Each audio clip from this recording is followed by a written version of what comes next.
Olá, tudo bem com vocês? Hoje nós temos uma reflexão que está em Jeremias capítulo 35, os versos 18 e 19, que diz assim: Vocês têm obedecido ao mandamento do seu antepassado Jonadab.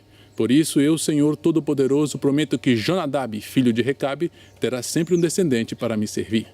Talvez este relato bíblico seja desconhecido para alguns, e ali menciona aos recabitas, os filhos de Recabe, e Jonadab deixou para todos eles mandamentos que eles deveriam cumprir e eles cumpriam fielmente. Os recabitas, eles não tomavam vinho, viviam em tendas, eles não possuíam terras e não cultivavam uvas e nem faziam uso de qualquer derivado ou produto da uva. Eles eram obedientes aos mandamentos de Jonadab, aquelas ordens que Jonadab havia deixado.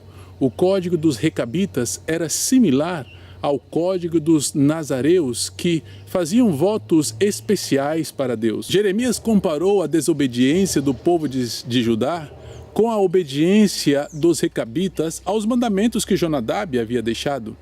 O pacto com Deus era quebrantado constantemente por muitos de Judá, mas entre este povo havia um grupo, e eram os recabitas, que eram fiéis aos mandamentos de um homem, aos preceitos de um homem. E Jeremias, por ordem de Deus, fez esta comparação, dizendo que o povo deveria imitar a perseverança e a fidelidade dos recabitas, que deveriam ser fiéis aos votos, às promessas que haviam feito, assim como os recabitas. As características dos recabitas era uma severa recriminação aos apóstatas ímpios do povo de Judá. Sabe, a Bíblia também nos ensina, neste momento, que nós devemos ter a fidelidade dos recabitas, que nós devemos ter a perseverança dos recabitas, que nós devemos ser fiéis ao pacto, às promessas que nós fazemos a Deus, que nós, sobretudo, não devemos quebrar o pacto que temos com Deus. Essas características devem ser também nossas, para que, ao serem nossas, elas também possam recriminar aqueles que vivem em apostasias, que vivem no pecado.